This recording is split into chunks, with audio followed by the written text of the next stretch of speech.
La création de centrales d'achat des produits des filières agro-silvopastoraux dans les régions ainsi qu'une agence unique de gestion des catastrophes et des crises humanitaires, la sécurisation des marchés à bétail et l'aménagement des terres rurales communautaires pour contrer l'accaparement des terres sont entre autres recommandations formulées à l'issue de la première session ordinaire du Conseil économique et social CES.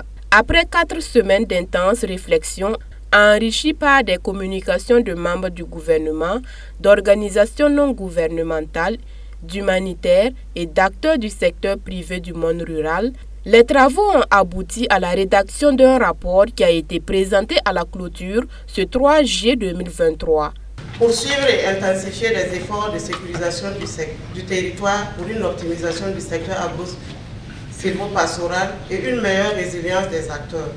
Prendre les mesures appropriées et les dispositions nécessaires pour la mise en œuvre de l'initiative présidentielle. Créer une agence unique de gestion des catastrophes et des crises humanitaires pour une meilleure synergie d'action.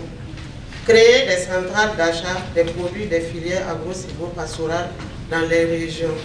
Poursuivre et intensifier les initiatives pour une meilleure insertion professionnelle et sociale des acteurs agro-silvopastoraux déplacés internes et leurs hôtes. Renforcer la sécurisation foncière des aménagements agro-silvopastoraux à travers la mise en jour des différents schémas directeurs d'aménagement.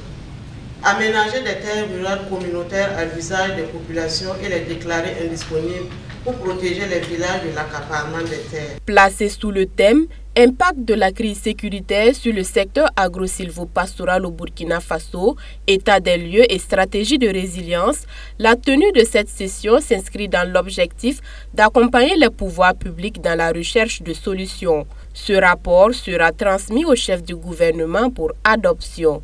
Pour le président du Conseil économique et social, c'est un sentiment de travail accompli. Ces débats nous ont permis en tout cas de faire des recommandations très fortes après avoir en tout cas identifié tout ce que nous pouvons avoir comme problème et identifier ce que nous pouvons proposer comme solution.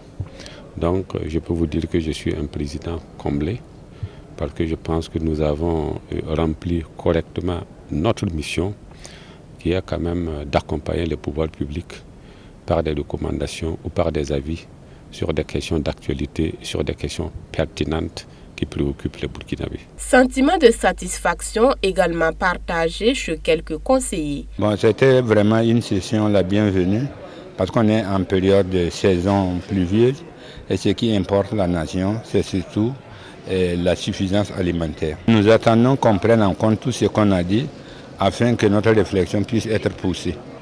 Dans un pays, ou même d'une manière générale, on a toujours dit que quoi? C'est la nourriture qui est devant tout. Hein? Mais le problème est là, pertinent, et qu'il faut qu'on le résolve.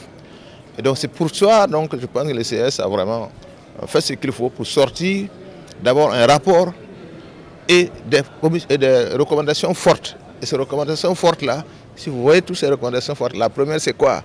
L'insécurité d'abord, parce que c'est l'insécurité finalement qui commande tout ça. Ça fait que beaucoup de gens sont partis de leurs choses, laissé les champs, ils ne peuvent plus cultiver, les gens ont brûlé les récoltes ici, donc ils ont perdu des animaux. Donc il faut qu'on puisse justement réguler, donc si vous voulez là ça. Le Conseil économique et social réuni en sa première session ordinaire de l'année 2023 a adopté une motion de soutien à l'entrepreneuriat communautaire. L'initiative permettra d'atteindre la souveraineté financière et de lutter efficacement contre le terrorisme, prenant en compte l'une de leurs fortes recommandations qui stipule la sécurisation du territoire pour une optimisation du secteur agro-silvopastoral et une meilleure résilience des acteurs au Burkina Faso.